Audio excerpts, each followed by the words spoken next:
Rung porimani khairogo rungni kiching tongkhor kifili tuna bagai kaibri sanmung sanai kini CPIM ni rungsernai bodol SFI dugli bedek committee sakharmung bai o rungni dagi phangni thani o deputation ni lekha rungnok ni tongkhorokno mwchangrai tonna rwjak kaibri sanmung bai o salo SFI dugli bedek amchani rungnok rokni bagai o sanmung sanika rung dagi phangni thani শিক্ষা ব্যবস্থা দিন দিন ভাবে অবনতির দিকে এগোচ্ছে।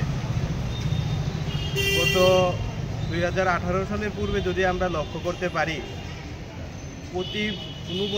প্রতি বছরের মতো এখনকার পরীক্ষা সংক্রান্ত ভর্তির ব্যাপারে ছাত্রছাত্রীদের নাজেহাল পরিস্থিতি সম্মুখীন হতে হয়, কিন্তু বর্তমান সময়ে দেখা যাচ্ছে 2018 প্রত্যেকটি বছর যাচ্ছে, প্রতি বছরেই ভর্তি সংক্রান্ত ব্যাপারে ছাত্রছাত্রীরা নাজেহাল অবস্থা। তারা নিজস্ব পছন্দ মতো সাবজেক্ট কিংবা কলেজ পর্যন্ত সেখানে অ্যাডমিশন নেওয়ার ক্ষেত্রে অনেকটা কষ্ট করতে হয়। এর কারণবশতই রামঠাকুর কলেজে কিছুদিন আগে ভর্তি সংক্রান্ত ব্যাপারে একজন কলেজের প্রফেসরকে সাসপেন্ডেড পর্যন্ত হতে হয়। টাকা নিয়ে ভর্তি করার ক্ষেত্রেও দুর্নীতির অভিযোগ আমরা শুনতে পাই। আমরা এসএফআই বিভাগীয় কমিটি মূলত 4 দফা দাবিতে ত্রিপুরা রাজ্যের শিক্ষা আধিকারিকদের কাছে ডেপুটেশনে আমরা মিলিত হই। মূল কথা হচ্ছে আমরা রামঠাকুর কলেজে স্বচ্ছ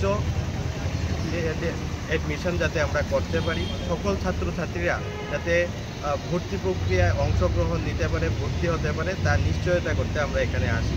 যাতে কোনো রকমের চাপের মুখে মাথা না করে রামঠাকুর কলেজ কর্তৃপক্ষ এবং শিক্ষা দপ্তর যাতে কোনো ভর্তি প্রক্রিয়ার মাধ্যমে কাউকে ভর্তি করার ফলে অন্য যারা যোগ্য তারা যাতে বঞ্চিত না হয় সেই জিনিসটা যাতে লক্ষ্য রাখে, সকল ছাত্রের ভর্তি যাতে এখানে নিশ্চিত।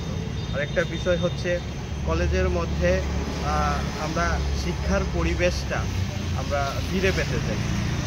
রাজ্যের প্রত্যেকটি কলেজগুলির মধ্যে দেখা যাচ্ছে শিক্ষার পরিবেশ একবারে নেই বললেই চলে। কলেজগুলির মধ্যে নেশার রমরমা, ঠিকভাবে ক্লাস হচ্ছে না, উপযুক্ত শিক্ষকের অভাবে এবং বহিরাগতদের অনুপ্রবেশ কলেজকে শিক্ষাঙ্গনের পরিবর্তে একটা মাঝবাজারে পরিণত করেছে। এই বহিরাগত যে অনুপ্রবেশ তার একটা নিয়ন্ত্রণ আনতে হবে।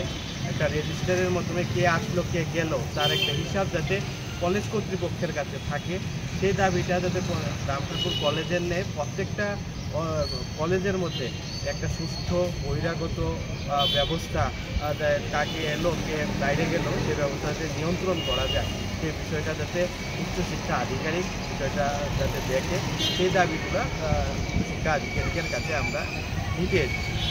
এবং আধিকারিক মহাশয় আমাদের প্রত্যেকটি দাবি গুরুত্ব সহকারে দেখেছেন এবং প্রত্যেকটি দাবিকে ন্যায্য বিচারের যথোপযুক্ত চেষ্টা করার এবং এ বিষয়ে লক্ষ্য রাখার, সমাধান করার চেষ্টা করার আমরা আশ্বাস দিয়েছেন। আশা করছি দেখা যাক এই বিষয়গুলি সমাধান হবে কি না হবে।